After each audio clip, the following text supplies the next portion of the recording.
soccer running, but I think, I actually didn't know who you were. And then I saw you at the most recent belt promotions at Stout.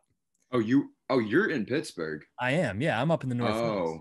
Oh, okay, okay. Wait, Yeah. did it start yet? We're rolling, Oh, brother. we're rolling. We're Okay, all right. rolling. See, look at that. I just sprung it on you. Okay. I didn't know you were in Pittsburgh. For some reason, I thought you were out west. I don't know why. You know what? So I've spent a lot of time out west, and I have two younger brothers that live in LA. So a lot of social media stuff was kind of focused around LA up Uh-huh. until like right before the pandemic hit, actually. And Okay. so I get that a lot. But yeah, no, I'm here up in the North Hills. So wait, you train at Stout then? I do up in Zealy. Yeah. Oh, up in Zealy. Okay. But Yeah. you were at the Bell Promotions downtown? I was. Yeah. Okay. So I'm Yeah. assuming you heard Mike go, he's such a disappointment. Yes. Yeah. And it's what kind of like, I was like, who is this kid? You know? That's funny. Okay. Yeah, I wonder, because I've gone to Zealy a few times. I don't know.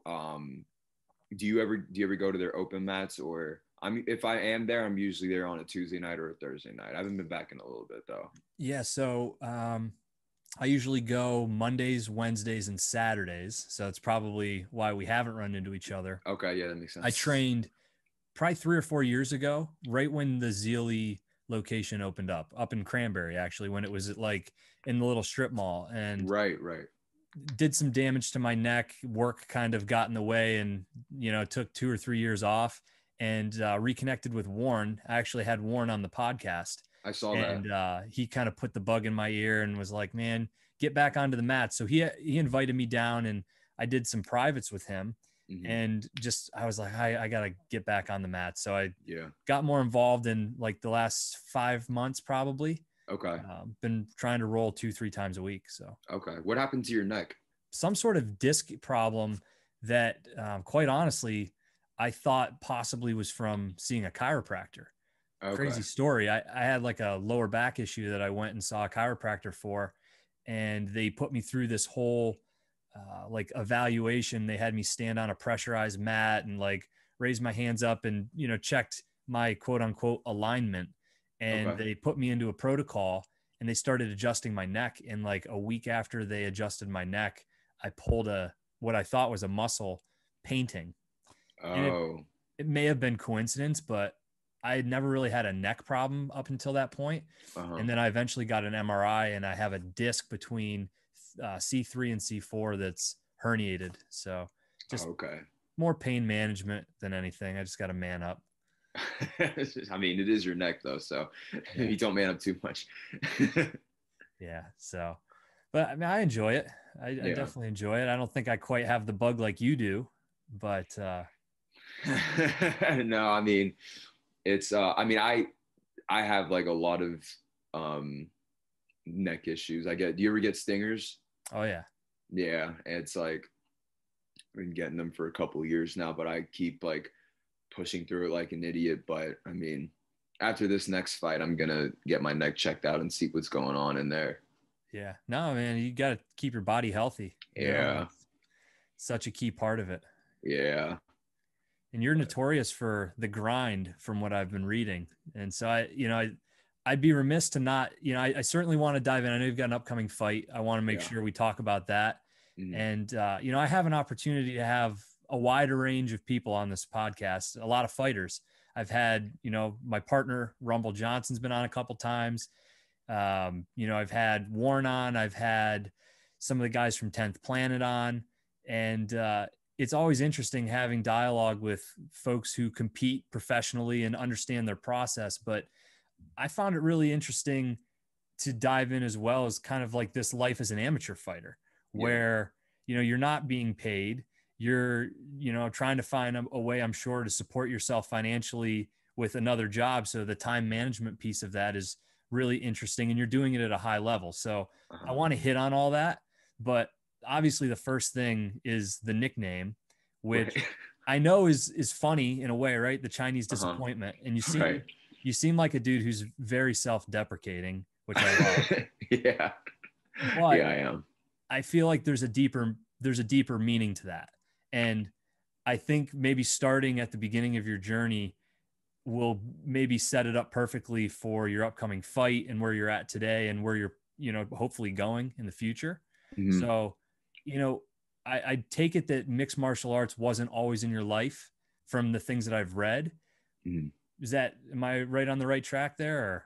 Or? So yeah, the name actually, it kind of plays into, like how I, um, was balancing like work and training. But well, so first off, no, it wasn't always in my life. I'd always wanted to get into mixed martial arts. I think I heard about it for the first time when I was 12. I'd like heard of the UFC.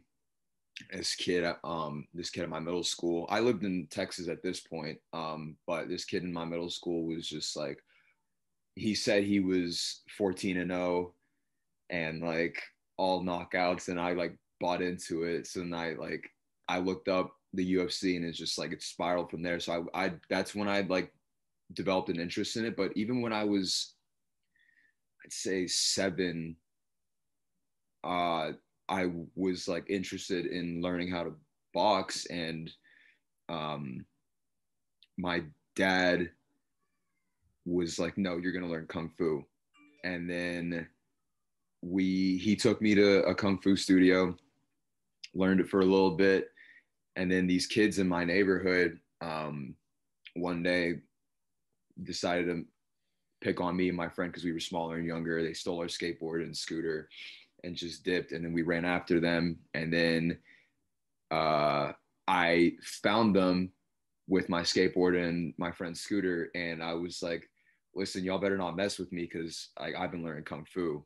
And they were like, oh, like, let's see that kung fu then.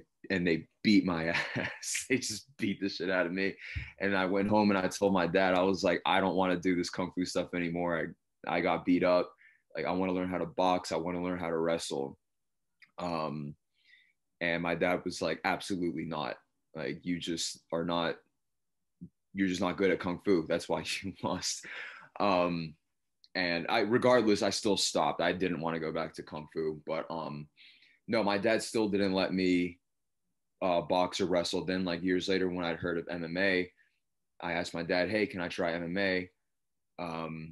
He said no. All right, fine.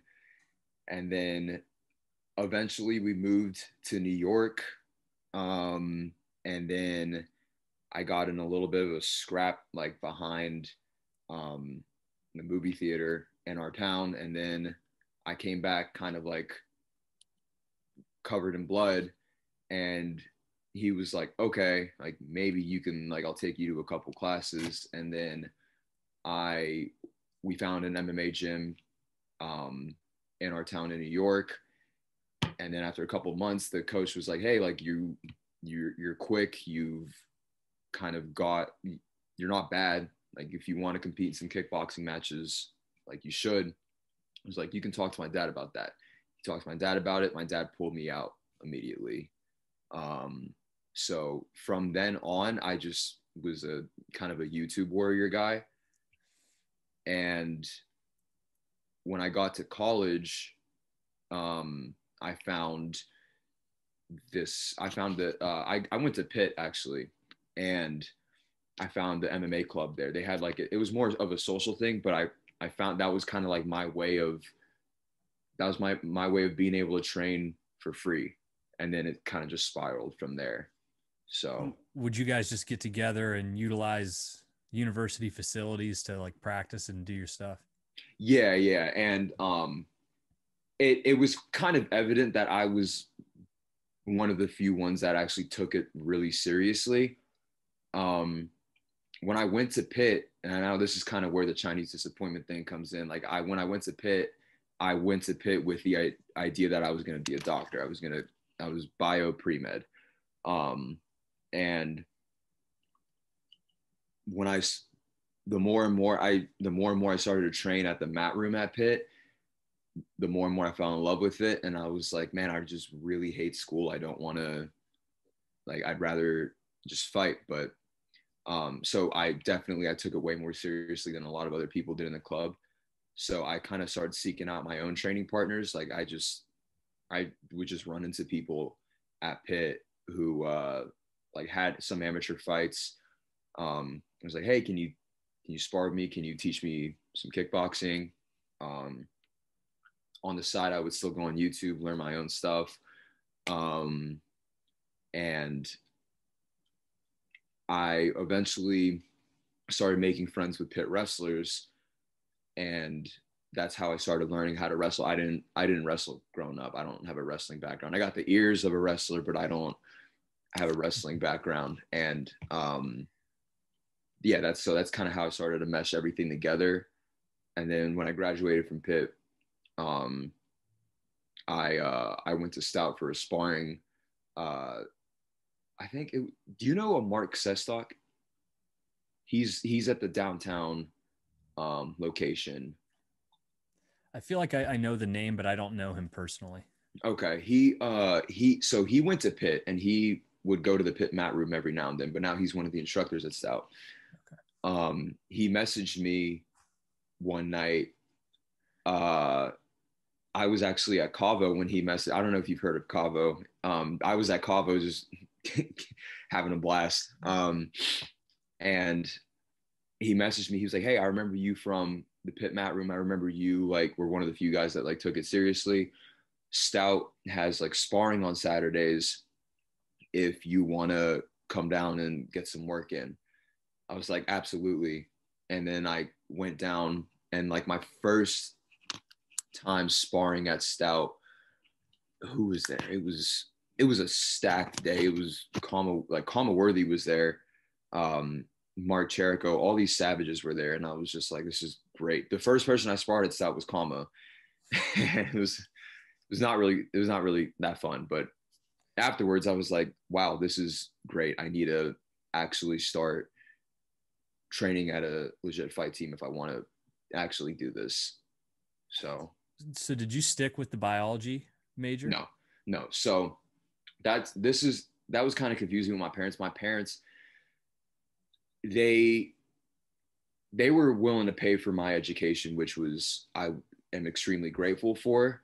But it was kind of like more on their terms. Um, they, I told them I didn't want to do bio pre med anymore. My plan was to major in psych and then go to grad school, maybe get a PhD in psych, but while continuing to train and fight. But I told them I also wanted to train and fight. And they were like, well, if you're going to train and fight, then we're not even going to pay for your education. So I kind of like had to hide that from them so I could keep going to school. And so I could eventually get my degree. But no, I did not stick with biology, and I definitely did not stick with the pre-med route. Yeah. Man, I couldn't imagine trying to balance all of that together. Yeah, yeah. And they were not very happy with that.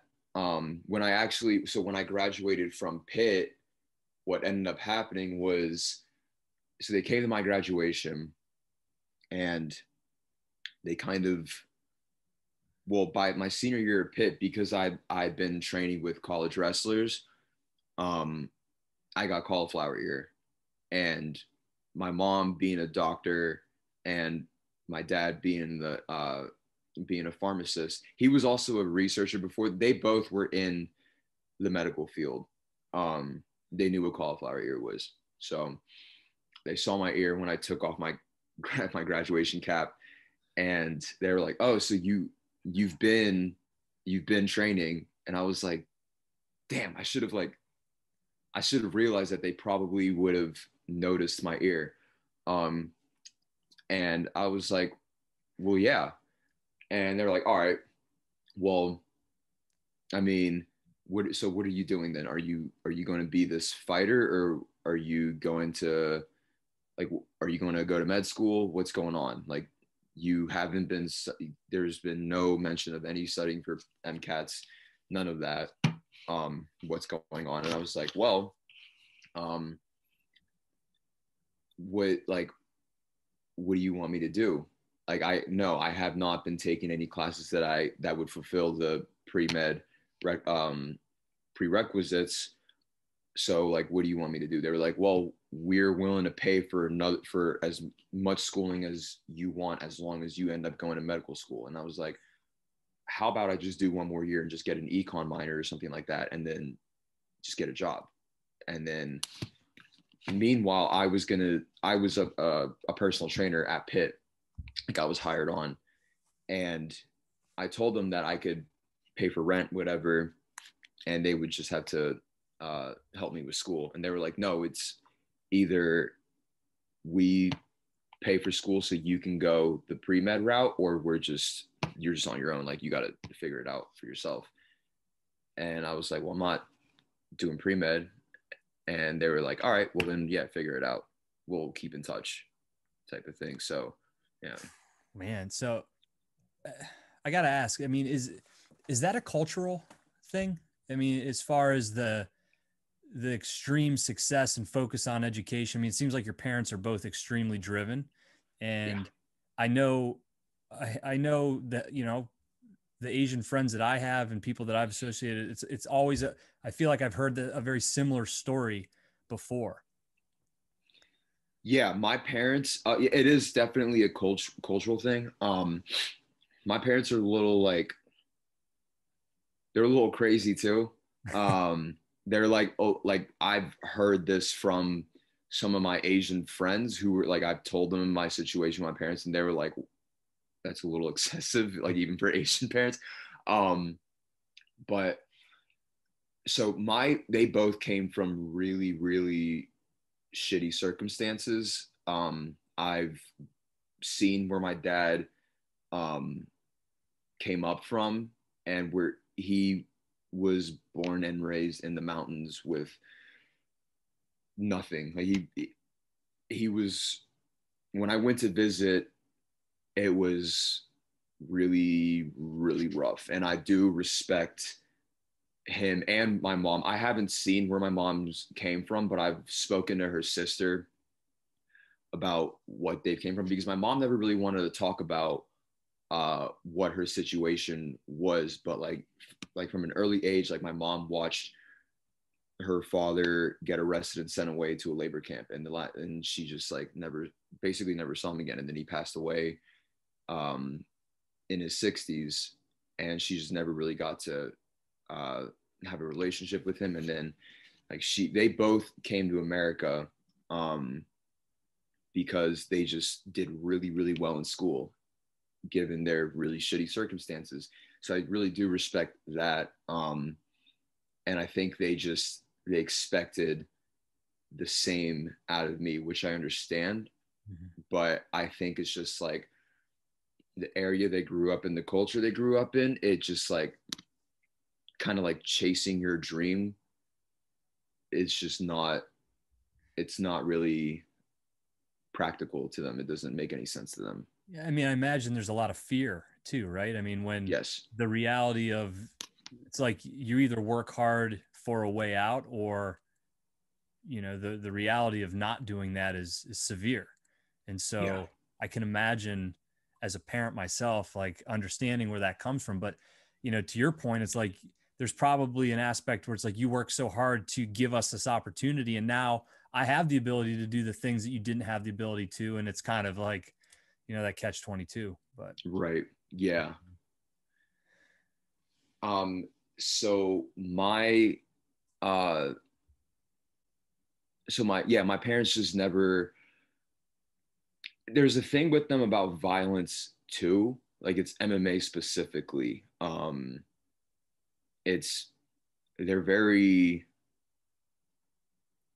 They're extremely religious. I don't, this is kind of where I was talking about earlier, where it kind of gets dark, but I want to make your podcast as interesting as possible. So we're going to dive in. Let's do it. So, and I've like, Mike,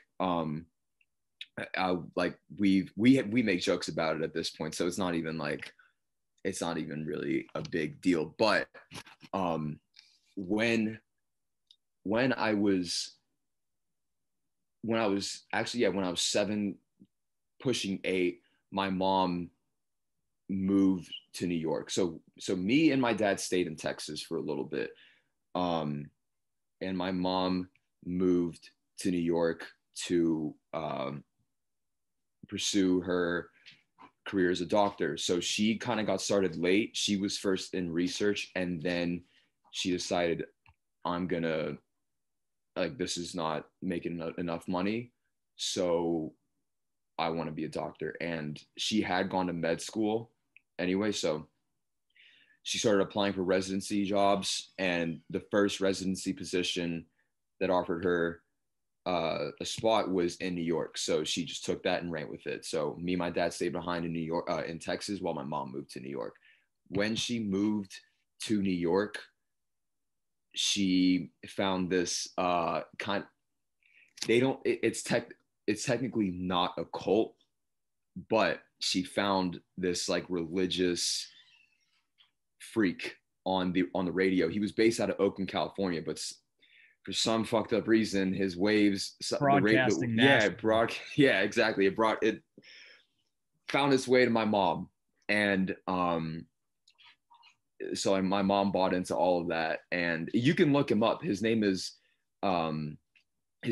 Harold Camping, and he's got his own Wikipedia. He's got his Wikipedia page and all that. He's dead now, but she found this wacko, and he was like preaching about like the end of the world. The world was supposed to end May 21st, 2011. Well, that's like when Jesus was supposed to come back and take everyone up to heaven. And then October 21st, 2011 was when the world was supposed to be engulfed in this like big fiery ball of flame. And she started preaching it to me and my dad. And she was like, oh my God, like, you guys gotta listen to this. Like, this man is speaking facts. And I was just like this little kid, like my parents didn't really let me go to kids' houses, like hang out too much. If anything, I was just allowed to like run around my apartment complex, like neighborhood.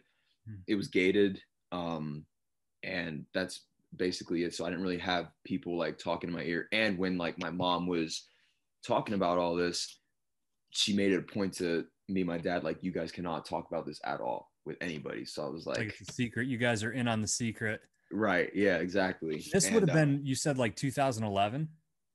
When everything was supposed to go down. Yeah, it was supposed to go down. But this was occurring, I guess, even before that. So we're talking like pre-internet, pre-smartphone. So I mean, pre-smartphone, the internet was still a thing. Okay. Because I mean, it's like, I forget that sometimes, man. It's like, you used to be able to lie to people like that. You could totally bullshit people, because it's like, you couldn't just pick up your phone and go search that what they were telling you wasn't real. Yeah, exactly. But so I wasn't allowed on the computer either, so there's no way I was gonna like be looking this stuff up. But so they're like, in their minds, like, violence was like a huge sin. It's like a huge deal for them. Like stepping into a cage and beating someone up, that's like absolutely not allowed. And I had friends tell me like when they were like, trust me, like when you make it, they're gonna look at you and they're gonna be proud. And I was like, nope, I don't think so. I think it will be worse if I make it. So that's their whole take on fighting. It's not just the fact that it's like impractical and risky. It's almost like a religious thing. Mm-hmm. So that's their whole take on MMA. Does that how much does that fuel you? Like, where I guess maybe that you don't have their support, and that this means so much to you that you could have taken the easy road, right? Not that like going to school to be a doctor is easy by any stretch of the imagination. No, it's not easy at all. You know what I mean? Like, I don't want to make that to be what I'm saying, but you could have just said, okay, mom and dad are going to take care of this. They're going to pay for me to go to school to be a doctor. I'm going to put the time in. I'm going to come out, I'm going to live a great life. make a lot of money being a doctor, you know, it could be great. But I mean, dude, I'm laid up right now. I have an appointment in the morning because I think I tore some things in my knee, and I'm just a 34-year-old man that's just trying to keep myself in shape, rolling a few nights a week. And Yeah. I know the level of commitment that it takes to be competitive Yeah. and the wear and tear on your body. And just that alone, given the circumstances of being a professional with all kinds of resources and support and a team behind you and sponsors, that's still hard, let alone as an amateur without any of that. And then to know that it's like, okay, if I want to do what I really, really want to do, it's going to come at the expense of my family, my, you know, this pathway that's kind of laid out for me. Right. It it's weird. Some days I wake up and it like yeah, it really, really fuels me. It's like I feel a fire light under my ass some days when I wake up. I'm like, I have to do this. And then some days it really, really wears on me where I'm just like, I don't want to wake up. Um, and so it's like it depends on the day. If I'm going to be completely real, it really does depend on the day. Um, but the main, what I would say is like the main driving factor behind this is like clearly the world didn't end. But from an early age, I was under the impression that I wasn't going to make it past 14. Um, because of this whole thing. I was on the same boat as my parents. I was extremely religious too. So you kind of bought into it. Oh, I bought into it completely. It That like, skipped the whole I skipped the whole Santa thing and went right to my man Harold. And so yeah, I really did. I bought into it heavy. And like when it didn't happen, from then until I was 19, my mind completely just blocked it out. I blocked that whole chunk of my life out. I forgot all about it. I didn't remember it even happened. I didn't remember um I remember who this guy was. I didn't remember any of that. I think I just chose, my mind subconsciously chose to block it out, but I still maintained um religion, praying, believing in God, but we didn't go to church because another thing with my parents is that to them church was like evil and you shouldn't be going to church. You should just be studying Bible at home. So we would just study Bible together at home on Sundays as a family. And um, I didn't understand why I was doing that. I just like knew there was a God until like when I started smoking weed one night. Like I started smoking weed regularly when I was a sophomore in college, and one night I got a little too high, and everything came rushing back. I was like, oh my God, I just remembered like for like half my life I thought I was gonna die when I was 14. And so I kind of like had this like almost existential crisis where I was like, what is the point of living and doing all this work that I'm not happy with? Like I was not happy in school. I was not happy doing what I was doing. So I kind of came to that conclusion, like, I'm just gonna do whatever the hell I want because like what's the point of living if we're not gonna be fulfilled with what we do? If that makes sense. 100%. Yeah.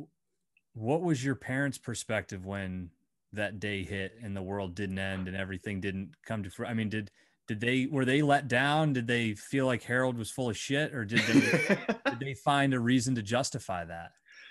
No, they're cold as hell.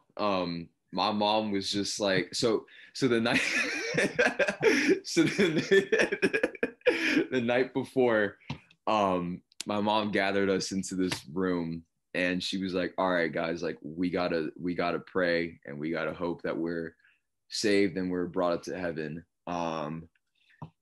And like just midnight hit, she was like, all right, maybe it'll happen in the morning, like when the sun rises. And then just hours went by, and it's just like, I didn't go to sleep. I didn't go to sleep at all. And I was just like sitting there. I was like, maybe, maybe it's not supposed to happen.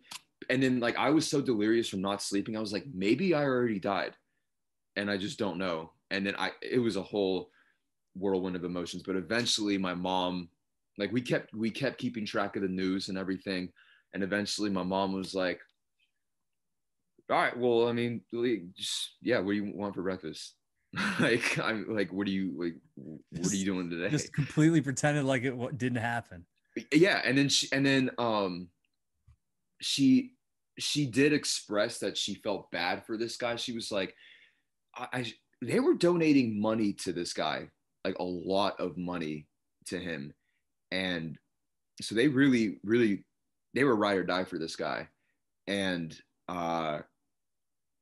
when it didn't happen, they kind of just like, all right, well, you still have to do well in school. You still have to be a doctor. You still have to keep playing the violin. You still have to do this and that. There still is a God. Don't think that there isn't a God. Um, and yeah, they just like went on. They never spoke about it again. They never spoke about it again, ever. So I'm trying to like, when I was, so do you remember like the whole Y2K thing? I don't know if you remember that personally, or if I mean, you're probably I focused do. on this, but I do know of it. Y2K. Well, in 2000, I was 3, 4 years old. yeah, you were just a little guy, I forget, right? So Yeah, yeah. I mean, I grew up in a religious household, Roman Catholic, like a very Catholic household, Mm, like with the Catholic guilt, right? mm, Although my mom and dad were hypocrites because they sinned all the time. I say that with all due respect, but I remember when Y2K was going to happen, and like I was young enough where I was like, fuck, man, I was in eighth grade, and I remember being petrified, going to bed, thinking like the world's going to end only because the numbers aren't going to line up with the dates in a computer or some whatever the story was for that, and it was mm, so illogical, but I heard it so much just over the course of a couple of months that it petrified me. And I remember seeing a tabloid when I was even younger. I was like at a Kmart, and there was one of those tabloids on the shelf, and it was about an asteroid that was going to hit the Earth, and it was going to kill everybody. It was going to be an extinction event. And I'll never forget my dad's business partner at the time. He was this gun nut, like he was like Ted Nugent on steroids. His name was Cliff. okay. Shout out Cliff if you're listening. The guy had a basement with like he had a basement filled with like freeze dried foods and cornmeal that was like vacuum sealed in containers, guns and ammo. I mean, he's still, I think, he's probably actually right as you look at what's occurred over the last year. I mean, the guy was prepared for the end, but I'll never forget he was talking about this article with my dad, and I was in my dad's truck, and I like cried for multiple nights in a row because I'm like, the world is going to end because of this asteroid. Now, I say all that because those were like, I was exposed to something for a very short amount of time. And I still, as a child, had this fear. Like, I didn't understand it. I just knew I didn't want to die. Hmm. Yeah. And so to think about this in a term of like being tied in religiously, where you're already like just committed and having it be for, I'm assuming, years that you're kind of living this way, Yeah.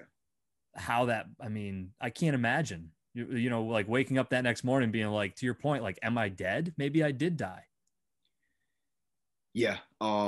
So I can't remember if I was 7 or 8, if I was like almost 8, but um, it lasted all May 21st, 2011. I was in ninth grade. I was 14, about to be 15. Um, and but when I heard about it, yeah, I was 7 to 8. Um, to be honest, when I first heard of it, I just took it as fact. It was like, because in my mind, I was like, okay, it's only going to be 7 years from now. Like I still got some life to live. And so I wasn't really upset about it. It didn't hit me until I was almost 9. Um, and I remember, I remember, we were visiting my mom in New York. And I, I was like, kind of just like, I was taking a shower. It was in a really, really small studio apartment, no privacy. So I had nowhere. I didn't like, I couldn't cry in front of my parents. Like that's just, so I had nowhere to go. So I was just kind of sitting in my shower, extremely depressed about this inevitable outcome.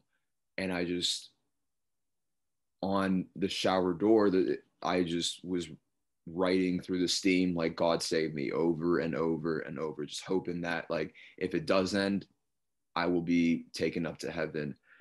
Um, and I guess it didn't really click with me how dysfunctional that was until I was like way older, because I thought it was just normal. I didn't tell anybody.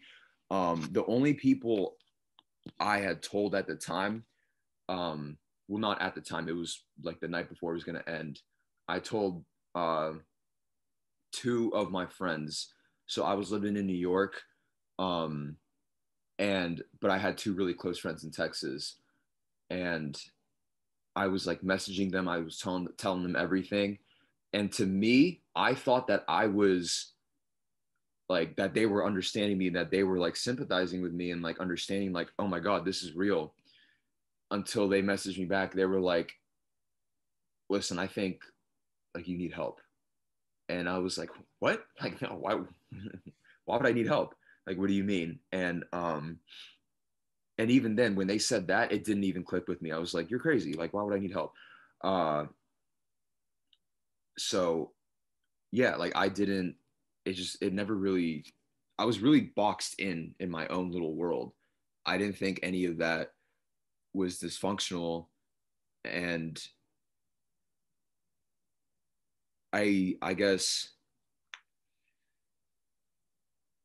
it definitely, it definitely played a huge role in kind of molding me into the person I am now, which it doesn't sound like a good thing, but I think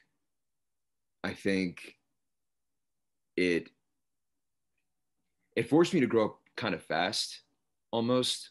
Um, in a weird way, I am kind of grateful that I experienced what I experienced. I don't regret anything that has happened in my life, and that I've done in my life. So it was, yeah, it sucked, but I mean, I am super grateful that this is what I do, that I'm a circus freak, basically, that I just get an occasion, just throw down. Like, it's just, everything has led to where I am now. So, like, I Man, wouldn't be here sitting here talking to you. I, So, hey man, I believe that, right? Every mhm, flap of a butterfly's wings leaves a ripple in the universe, and right, it makes an impact. So right. I'm glad you have that outlook, and I'm Mhm. glad that you can laugh about it because it is hysterical in its Yeah. own way. I'm fascinated by it, man. It's like, because it happens a lot, right? I mean, it's this isn't like this, as funny as it is, it's not a story that you don't hear often. I mean, whether it's the Branch Davidians or, I mean, I'm thankful that the story's outcome was just that you guys were really disappointed and confused that you didn't die. Yeah. Like, it's because it's been far worse. And so, I'm glad that you have that outlook. And I had a strong feeling that in some way, shape, or form that it's molded you into who you are today. Mhm. And I would have to imagine it's a part of the success that you've had.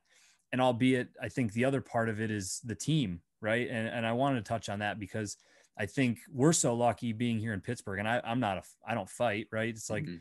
but just to have the level of instruction and this academy here in Pittsburgh, I think I'm not doing anybody any favors if I don't mention that, Mhm. because I think that's another pivotal part of your success and continued growth and development. Right. Yeah. I am I'm very, very grateful. for being taken in here and them putting effort into me. And like Will, Mike, Joan, do you know Jonas? I'm sure you know Jonas. Yeah, Jonas is a super, super close friend of mine. I consider him a very close friend of mine. AJ, he's been out because of he had his appendix removed. But me and him, like before my last fight, I know Jonas had Reina, and so he was obviously busy handling two under two. And so me and AJ just grinded, and we would have and we would do just one endless round, like an hour-long round, like once, twice a week. He didn't have to. He didn't have a fight coming up. It was me with the fight coming up, but he was in there grinding super hard with me. And everyone at Stout who's put in effort with me. There's so many people at Stout who've put in an extreme amount of effort into me. And honestly, everyone in the Pittsburgh MMA community as well, because my first time at Stout, I didn't really understand how it worked. I thought everyone there was just like Stout. So I honestly, I do find I am super grateful to the entire like Pittsburgh MMA community and everyone at Pitt that put an effort with me too, like the Pitt wrestlers as well. Like the first person I sparred at Stout was Kama. And during quarantine when everything was shut down, Kama was like, dude, come in and work with us like whenever you want, because Kama was in the UFC and he still had fights coming up. Kama, John DeJesus, Shaka, Justin Patton, all these people put an effort with me. A lot of the guys at the Matt Factory, Isaac, Big Demps, Chris Dempsey. He's an asshole. He's such an asshole. He just rips on my neck all the time and just roasts my Asian eyes. But he's super, super good to me. Puts in a lot of effort into me. Just everyone in the Pittsburgh MMA community, I am extremely grateful for. Yeah, I wanted to ask you the exposure early on to the pit wrestling. Yes. I don't think people understand how important a wrestling base is when it comes to mixed martial arts. Yeah. So I guess for a little bit, I did consider myself a striker. I wasn't even a fighter though yet. I hadn't taken any fights. I was still kind of like a YouTube warrior, just roaming the pit mat room. But I would say now as of right now, I am extremely comfortable wherever. I would say I like to pressure. I'm just like a pressure fighter. I just like to walk forward and impose my will. So whether that be striking or grappling, I just like to impose whatever I feel like imposing. But I never realized how important wrestling was until there was some high school wrestler that just came into the pit mat room. He was like this. He saw me hitting the bag. He was like, "This stuff looks cool," and I was like, "Yeah, it is cool." He was like, "I want to try MMA," and I was like, "All right, well then let's spar." And then we just like threw on 4-ounce gloves, and in my mind, I was like, "I'm gonna flying knee this kid," and didn't happen. First jab I threw, he blast doubled me and held me down, and I was like, wow, it's not good. He doesn't even know how to strike, and I'm getting my ass kicked. So that was kind of like my rude awakening. So that's definitely what pushed me to seek out the pit wrestlers. And there were wrestlers that I met at bars. I'm not going to name who. I don't want to get them in any trouble or anything, but we were just all real fucked up at the bars. I don't know if you've ever been to the Pitts campus, like, how wild Oakland gets, and we were all just wilding out. And he was like, I've seen you around, like I've seen you carrying boxing gloves around campus, and I've seen you like hit the bag before in the mat room. Like I want to learn some striking. And I was like I want you to teach me how to wrestle. So that's kind of like where everything. That's so smart. Yeah. Yeah, Yeah. I mean, because again, it's seeking out the difficult aspects of it, right? Most people, they find something that they're good at and they stick to that, and they Mm-hmm. don't work on the things that they're not good at. Mm-hmm. It's just Yeah. uncomfortable, right? Yeah. It's always, it sucks to work on the things that you suck at. Yeah. Um, if I I used to kind of have that mindset a little bit. Whenever like people would be grappling in the pit mat room, for a little bit, I was just like, I don't want to grapple. I want to strike. I want to like just hit the bag. I want to spar.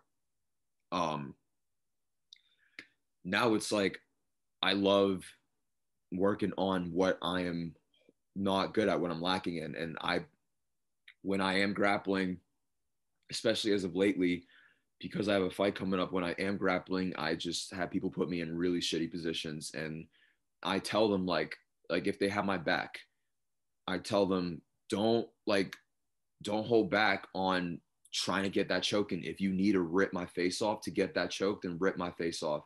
Um, like do whatever you have to do. And then even when like the choke is in, I will like momentarily go to sleep because I just hate tap because I force myself to fight out of it. Like I do not um like tapping. I know there's this one black belt from American Top Team out in Florida. I'm not sure which part of Florida. I forgot where in Florida he was out of, but it's his name is Mauricio Gomez. He came to Pittsburgh for a little bit to get some training in, and I got a one-on-one with him. It was supposed to be an hour. We ended up going like 2.5 hours. It was really long. It was great though. And uh I get caught in guillotines a lot because when I shoot, like my head I kind of leave my head exposed. I kind of shoot recklessly. Um and so he was just like, uh, I'm gonna put you in a guillotine. I'm gonna put you in arm triangles. I'm gonna take your back, and you're just gonna fight out of it. And I remember we were working live arm triangle escapes, and he had an arm triangle locked in. And this was by this point, it was like I was exhausted, and um, he had an arm triangle locked in, and he was like, "All right, ready, go." And he started squeezing, and by then I was just like I couldn't move, but I didn't want to tap. And then I just wasn't moving, and I heard him being like you gotta do this, you gotta do this, and I just hear his voice like fading out, and then I I just like wake up, and he's like, "Are you good?" And I was like, "Yeah." What happened? He was like, "You just stopped moving. Like, did you go to sleep?" And I was like, "No, no, of course not. I don't go to sleep." And then I was like, "Keep going." But yeah, I love working out of these shittiest situations possible.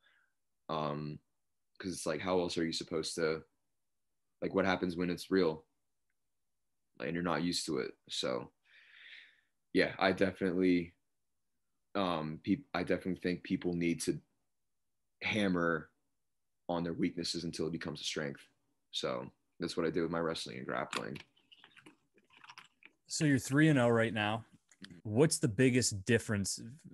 Folks that have watched you fight these first three fights, if they come out and they're watching this fourth fight, where have you worked to develop yourself the most? Or Well, I was really upset after my last fight because I expected um, to get the finish early. Uh, Props to my opponent though. My last opponent was better than I expected him to be. Um, he was a very slick striker, um, and I was what I would say I was kind of hunting for the finish too much. Like I was just hunting for an overhand, right?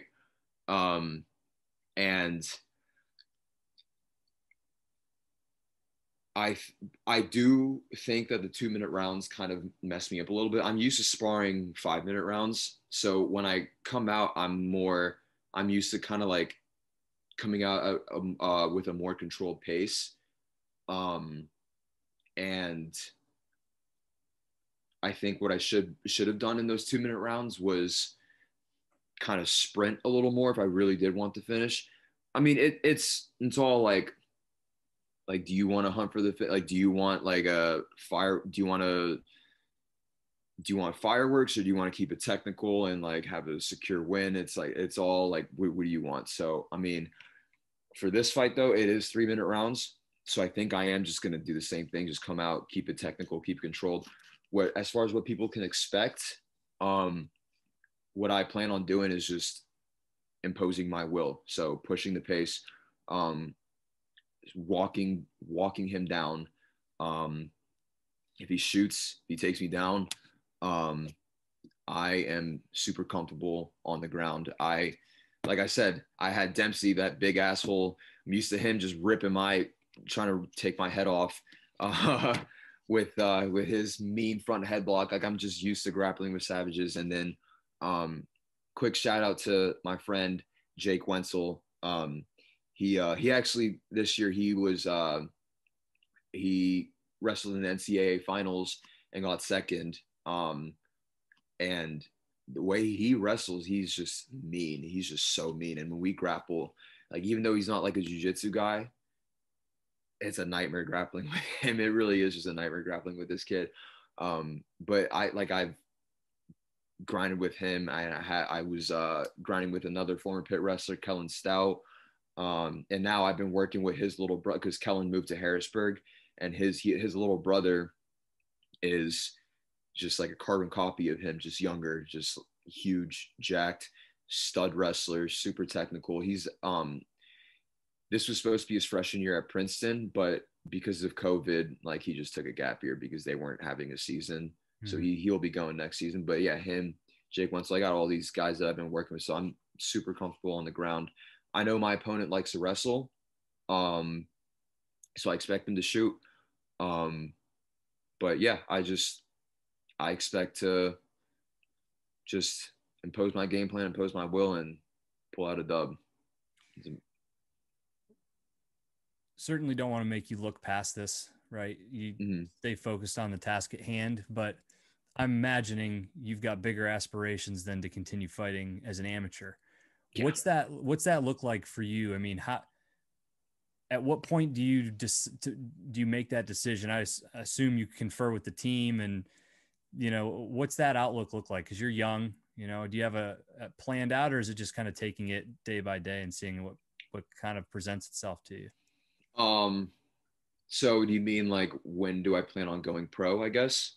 Yeah, I mean, just as far as I've seen people who I used to fight with a kid. His name was Dennis Brown. Okay.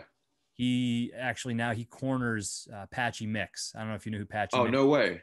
Yeah. So I used to fight. It's interesting, man. I had an amateur fight 10 years ago. No way. Yeah. I fought out of a gym called the Knockout Factory in Salamanca, New York. It was on an Indian reservation. And nice. Dennis was one of my teammates, and he was, I think, ended up going like 10-0 as an amateur. And then he went pro after that. And I remember Patchy used to come to the gym with Dennis all the time, and he was like a 14-year-old kid, and he'd come in and wrestle and just whoop people's ass as just this little 115-pound kid. And that's so cool to see him fighting for world championships. Yeah. But I think back to that because Dennis had a really illustrious amateur career, but he fought 10 fights. And I know people were pushing him to go pro well before that. And I know other people, you see, it's like they have 2 or 3 amateur fights, and it's more just as a formality before they go pro. It's to get a little bit of experience without as much background in martial arts. I would imagine that there's a part of this where every time you're in there, you're getting to see things that, are so valuable in your development. How do you look at that? Like, do you have a plan as to, okay, I'm going to fight this many times, or is it really, I'm going to I know where I want to get to from a skill level, and it's going to take however many fights I need to until I'm comfortable. So I have my own plan, right? And then I obviously ask, there are a lot more people that I train with that are a lot more experienced than me.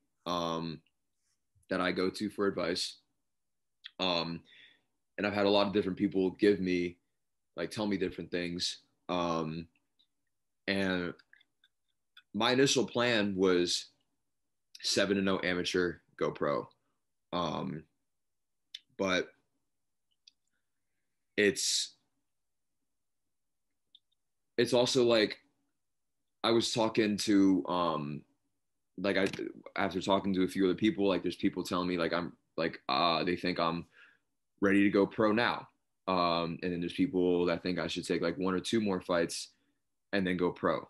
Other people who think I should take like win like an amateur belt and go pro, which to be honest, like an amateur belt, like it would be nice. Like it would be nice to have a nice shiny trophy, but it's not a UFC belt. It's not an LFA belt. It's not a Bellator belt. So I don't really like. I'm not too worried about chasing amateur belts. Um, and then it's also like how my body is. I definitely train way too hard. I definitely overtrain. Will on top of a lot of other people have gotten on me for this. Like you go way too hard, especially for an amateur. Like slow it down. It's not a sprint, it's a marathon. Um and I don't want to like burn my body out in amateurs before I even go pro. So it's like either I slow it down and continue fighting amateur and just train at a lighter pace, or just go pro like after 1 or 2 fights. And I think ultimately it probably is going to be a fight by fight situation. Because yeah, like this is definitely going to be, in my opinion, I don't know how my coaches um think, but in my opinion, I think this will definitely be my hardest amateur fight.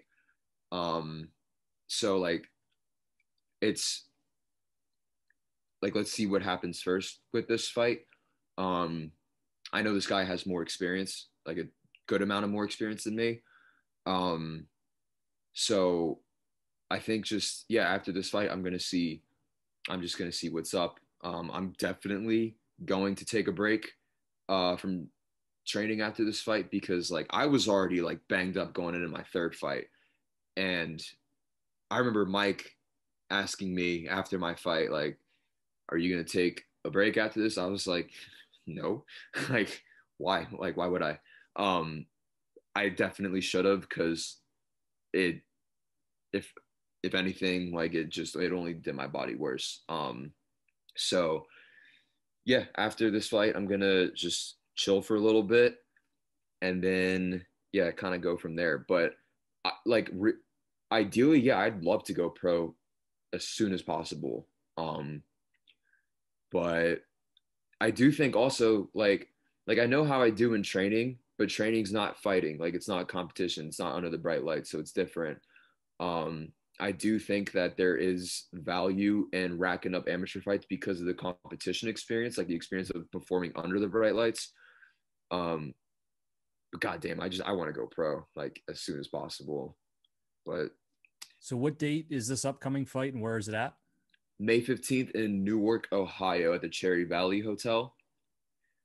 Um, I think that's I think it's 2.5 hours away from Pittsburgh. Are they having fan base there? Yeah, I think limited, but I mean, Limited. yeah, limited. I know Ohio has a curfew, um, and Is it like a COVID curfew? Like yeah, like COVID gets worse at like 11 o'clock at night? yeah. Apparently, COVID is like bad. I actually got I am like as of today, I'm fully vaccinated. I um, it wasn't like a I don't know how I didn't. I honestly I don't think I needed to be vaccinated. Like I think me and my family we just have something in our blood. It could just be us being Chinese, but that immigrant immune system. But like when COVID was at its height, my mom is a doctor in New York, and New York got hit like probably the worst during the height of the pandemic, and like her hospital was the one with like that like all the horror stories that the media was kind of pumping out, like that was her hospital. And she was just surrounded by patients just dropping dead left and right. And she got tested for the antibodies. She never even had the antibodies. That's crazy. So yeah, so I was exposed multiple times and I consistently tested negative, but I wanted the vaccine because I figured it'd be easier to go back to China and see my family, because I do want to see them again. One day, as my grandmother actually in China passed away a few months ago, right before my last fight, and it was kind of upsetting that I didn't get to see her again. So yeah, I just got the vaccine because I just want to just show them the card and be like, listen, I'm vaccinated. Just let me see my family, basically. It's crazy, man. We're getting to a place. It's I think it's a real reality where that might be something that we have to do. So yeah, see what happens. Yeah. I'm really looking forward to seeing how this pans out for you. Got a new fan here, man. 100%. Thank you. You're exciting to watch, and I'm sure we'll run into each other more often. Yeah. Hopefully this knee's okay and I can get more. What happened to your knee? Man, I was in mount, and then I had grapevines in, and my training partner just really exploded his legs apart. Mm-hmm. And I just felt like the bottom of my leg kind of went outward, but my thigh was kind of still straight because I was in a real tight mount. Yeah. And I felt it, and Warren was actually standing like right near me watching us drill and kind of train. It was in lives, and he heard it. It sounded like a towel kind of tear, and he stopped it and was like, hey, like, what was that? And it hurt, and then it didn't hurt. It was like all of a sudden it was fine. And I sat down, and then I could start to feel it just start pressure. And now unless I'm moving, it gets really stiff. It's on the inside. So my hope is if there's any tear, it's just the MCL. But dude, that doesn't sound good. I know, man. It's just like, fuck. I came home, my wife's like, I go, hey, don't panic. And she's like, what now? I mean, it's but it's part, you get it. It's part of it. Yeah. And I told her, I'm like, if I didn't have 2 to 3 nights a week where I could just put myself through hell. And even though I'm injured right now, I hurt my ribs a few months ago and my spleen. It was just like, I feel like it's one thing after another, but the pain of not being active and doing stuff like that to me is worse. Like, it hurts to not do stuff. So I'm like, you might bitch and complain that I'm miserable when I'm sore or this or that, but you don't want to see me if I don't have the ability to get that out. So absolutely. Yeah. Damn. I hope it's not that bad, but I'm not gonna lie, it does not sound good. I know, right? I know. Oh, fingers crossed, man. I'll find out hopefully tomorrow. I've got an appointment, so we'll see. But good luck in everything. People can find you on social at the Chinese Disappointment, right? Yes. Yeah. And May 15th in Ohio. Is that broadcast anywhere, or is it? Yeah, there will be a live stream link that will be posted, I think, the week of the fight. Okay. So that's when I'll start posting it. Put it out there. I'll make sure I share it. All right. Appreciate it. Cool, man. I appreciate it a lot. Thank you for coming on. Thank you. Talk to you soon. All right. Sounds good. Bye.